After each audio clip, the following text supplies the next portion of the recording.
Hello दोस्तों, welcome है आपका हमारे यूट्यूब चैनल पे।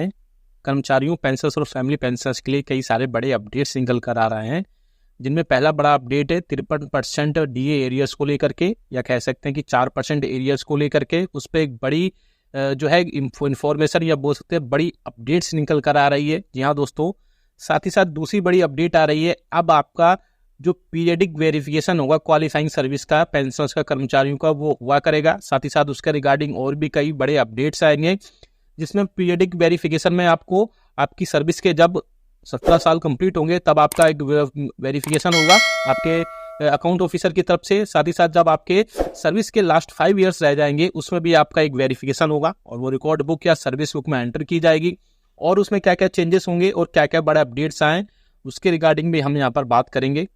दूसरी के बाद तीसरी बड़ी अपडेट है कि अगर आप अपने सर्विस रिकॉर्ड में या सर्विस बुक में सरनेम चेंज करना चाहते हैं या स्पाउस नाम चेंज करना चाहते हैं तो उसके लिए क्या कंडीशंस आए, नई कंडीशंस ऐड हो गई हैं। साथ ही साथ आपके लिए और भी कई सारी अब सुविधाएं सरकार की तरफ से प्रोवाइड की जा रही हैं, उसके रिगार्डिंग भी हम बातचीत करेंगे यहाँ पर। साथ ही साथ आपकी बेसिक पेंशन में बढ़ोतरी को लेकर के एक बड़ी खबर निकल कर आ रही है। जानकारी के मुताबिक आपको जल्द एक बड़ी खुशखबरी देखने को मिल सकती है। बेसिक पेंशन में हर साल 1% से 1.5% की हर साल बढ़ोतरी की जा सकती है। जी हाँ दोस्तों, उस पर भी हम यहाँ पर डिटेल में बात करेंगे। साथ ही साथ आपको जो पीरियडिक वेरिफिकेशन को जो आपकी क्वालिफाइंग सर्विस होगी उसके रिगार्डिंग आपको एक ऑफिशियल नोटिफिकेशन भी दिखाया जाएगा। और इसके अलावा आपको जो सरनेम वगैरह में जो चेंजेस करने हैं स्पाउस नेम में उसके रिगार्डिंग भी हम यहाँ पर बात करेंगे। तो कई सारे बड़े अपडेट्स इसमें आपको देखने के मिलेंगे, इसलिए इस वीडियो को पूरा लास्ट तक देखिएगा। और अगर चैनल पर पहली बार आए तो चैनल को फ्री में सब्सक्राइब जरूर करिएगा, सब्सक्राइब के ब्लैक बटन को प्रेस करके।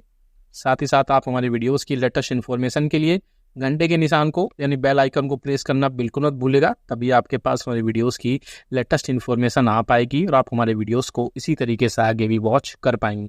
जल्दी से आपको इन्फॉर्मेशन दे दें, आप आपके पेंशनरी बेनिफिट्स रिलेटेड अगर आपको कोई डाउट है, कोई समस्या है, या आपकी पेंशन टाइम पर नहीं आती है, या आपको कोई सहायता चाहिए, तो मात्र 29 रुपये ज्वाइन दे करके आप सामने देख सकते हैं।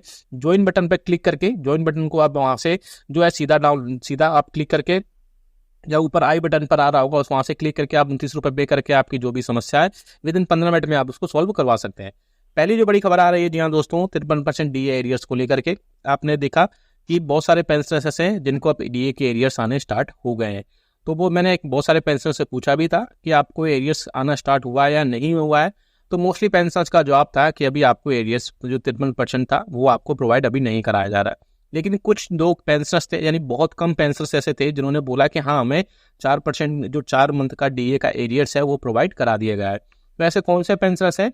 तो ऐसे वो पेंशनर्स हैं जो अभी बैंक से पेंशन ले रहे हैं, या बोल सकते हैं जहां पर सीपीसीसी से इन्वॉल्व है पेंशन आपकी पेंशन आपके खातों में पहुंचाने तक, यानी बैंक से इन्वॉल्व है उनमें और बैंक के थ्रू आपके पेंशन खातों में आती है। या फिर ऐसे पेंशनर्स हैं जिनका माइग्रेशन अभी स्पर्श में नहीं हुआ है या स्पर्श पोर्टल पर वो माइग्रेट नहीं हुए और वो पेंशन अपनी बैंक से ही ले रहे हैं, तो उनको जो है उनका डीए का एरियर्स आने लगा है। आपको पता है पिछले दिनों एक ऑफिस मेमोरेंडम जारी किया गया था डीए एरियर्स को लेकर के, और उसके अगले दिन ही बैंक्स ने और आपके रिकॉर्ड ऑफिस की तरफ से, आपके अकाउंट ऑफिस की तरफ से वो सारी चीज़ें डिस्बर्समेंट कर दी गई, और उसके बाद में आपको जो है अगले दिन ही आपके खातों में आपको एरियर्स जो आने लगा, और यहाँ पर बैंक से उसको डिस्पर्स भी कर दिया, आपके खातों में पहुंचा भी दिया है। तो बाकी अब जो स्पर्श के पेंशनर्स है उनको जो है 10 या फिर 15 तारीख तक का वेट करिए, उनको जो है वहाँ पर पेंशन में जो एरियर्स है वो वहाँ पर उनको प्रोवाइड करा दिया जाएगा। ऐसे में आपको कोई भी घबराने की जरूरत नहीं है, आपका भी एरियर्स आपके खातों में आ जाएगा। अब बात करते हैं एक और बड़ी खबर की। आपकी बेसिक पेंशन में 1 से 1.5% आपकी हर साल बढ़ोतरी की जा सकती है। जी हाँ दोस्तों, एक जानकारी आ रही है, एक बड़ी खबर आ रही है। खबर की माने तो पेंशनर्स के बेसिक पेंशन में 1.5% की यानी 1.5% की हर साल बेसिक में बढ़ोतरी की जा सकती है। क्यों? क्योंकि जिस प्रकार से कर्मचारियों की हर साल सैलरी में 3% की बढ़ोतरी होती है, ऐसे में कर्मचारियों और पेंशनर्स की वहाँ पर डिमांड थी, स्पेशली पेंशनर्स यूनियंस थी, कि हर साल कम से कम 1.5% की बेसिक पेंशन में बढ़ोतरी की जाए। क्योंकि कर्मचारियों की बेसिक में अगर 3% की बढ़ोतरी होती है तो बेसिक पेंशन में आपकी कम से कम 3% की वहाँ पर बढ़ोतरी की जानी चाहिए। तो हाँ जी, इससे मैं भी सहमत हूँ। आपका क्या राय है कि बेसिक पेंशन में एटलीस्ट 1.5% की बढ़ोतरी की जानी चाहिए? उससे आप जरूर बताइएगा। हालांकि अभी इसके ऊपर कोई ऑफिशियल नोटिफिकेशन या ऑफिशियल सर्कुलर जारी नहीं किया गया है। एक प्रपोजल गया था, इस पर जो भी आगे अपडेट्स आएगा वो भी हम आपको जरूर बता देंगे, लेकिन आपकी क्या राय है इस पे कमेंट बॉक्स में हमें कमेंट करके जरूर बताएगा। अब नेक्स्ट बड़ी खबर कर लेकर चलते हैं, जो कि आप सामने स्क्रीन पर भी देख पा रहे हैं, जिसमें आपके पीरियडिक वेरिफिकेशन अब हुआ करेगा। आप सभी पेंशनर्स की, सभी कर्मचारियों की रेटिंग अब सामने स्क्रीन पर भी एक नोटिफिकेशन देख सकते हैं, जो कि department of pension and pension welfare की तरफ से एक इंपॉर्टेंट ऑफिस मेमोरेंडम जारी किया गया है, जिसमें ऐसे पेंशनर जो कि सिविल सर्विस पेंशन रूल 2021 का सब रूल 1 और रूल 30 है सेंट्रल गवर्नमेंट एम्प्लॉयज और पेंशनर्स के, तो ऐसे गवर्नमेंट सर्वेंट्स जो अपनी 18 साल की सर्विस पूरी कर चुके हैं, या फिर ऐसे कर्मचारी जिनकी सर्विस 5 साल बची है लास्ट में, उनको उन सभी के पहले वहां पर सारी चीजें हुआ करेंगी, और उन सारी चीजों पर वहां पर सारी चीजें साथ ही साथ जब आपकी सुपर एन्यूएशन होने वाली होगी, आपकी रिटायरमेंट होने वाली होगी, उसके पहले 5 साल के पहले भी आपकी सारी वेरिफिकेशन किए जाएंगे।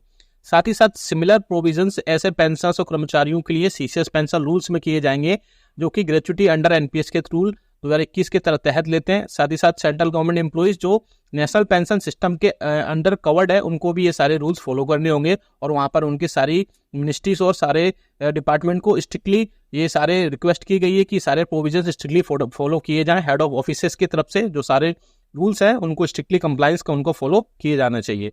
तो इसके रिगार्डिंग ये बड़ी इन्फॉर्मेशन थी कि आप सभी की, अब उसमें क्या फायदा ही है आपका कि 5 साल पहले सारी चीजें जब मॉनिटरिंग की जाएंगी, तो आपकी जब रिटायरमेंट होगी वहां पर आप सभी को सीधा फायदा मिलेगा, और आपको अलग अलग भटकने की जरूरत नहीं पड़ेगी। आपके सारे जितने भी चीजें होंगी एक साथ ही रिकॉर्ड ऑफिस में रखी जाएंगी, और वहां से आपकी सारी चीजों में किया जाएगा।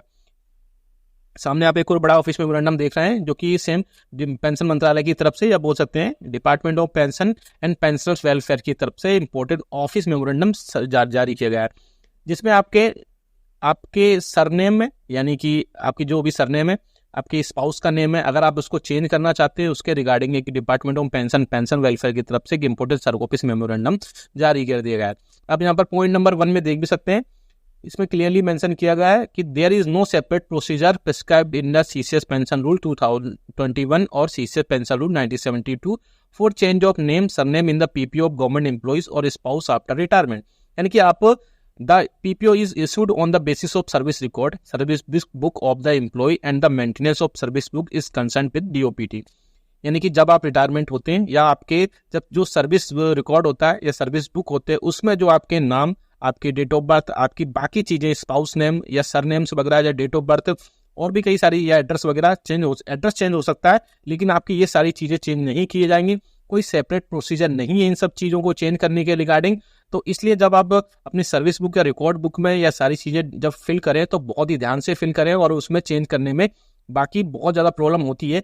तो उसके रिगार्डिंग हालांकि ये सारी चीजें डिस्कस की गई, जिस ये मैटर था उसको डिस्कस किया गया इंटर मिनिस्ट्रियल रिव्यू मीटिंग में, और उसमें एक सीपीएन ग्राम पर एक कंप्लेंट की गई। उसके बाद डिपार्टमेंट ऑफ पेंशन वेलफेयर ने ministry of statistics and programme implementation की तरफ से इन्फॉर्म किया गया कि ये सारी चीजें जो 1987 में एक रूल था चेंज फैमिली पेंशनर्स के लिए और इस सब चीजों के लिए, उसके बाद ये सारी चीजें हुई, और जो भी डिस्क्रिपेंसीज थी उसको दूर करके वहां पर जो भी पेंशनर्स या फैमिली पेंशनर्स थे, जो भी चेंज करना चाहते थे अपने नेम को लेकर के पीपीओ में, या बाकी चीजें, या सरनेम को लेकर के, या स्पाउस को लेकर के, वहां पर वो सारी चीजें चेंज की गई। अब उसी के रिगार्डिंग यहाँ पर एक और बड़ा एक स्ट्रिक्टली इन्फॉर्मेशन दी गई है कि all ministry department are requested that the above provision may be brought to the notice of the personnel dealing with the pensionary benefit in the ministry department attach subordinate officers there under the compliance. यानी उनमें changes को लेकर के कोई भी strictly वो सारी चीज़ें नहीं है, लेकिन अगर अपना जो पीपीओ में नेम वगैरह चेंज को लेकर एप्लीकेशन देते हैं तो उसको बाद में वहाँ पर सारी चीज़ें पर कंसीडर किया जाएगा। लेकिन आप अपना सर्विस बुक या रिकॉर्ड ऑफिस में पहले से सारी चीज़ें पहले से अच्छे से करके रखिए, तभी आपको वहाँ पर कोई दिक्कत का सामना नहीं करना पड़ेगा। अदरवाइज वहाँ पर बहुत ज़्यादा दिक्कत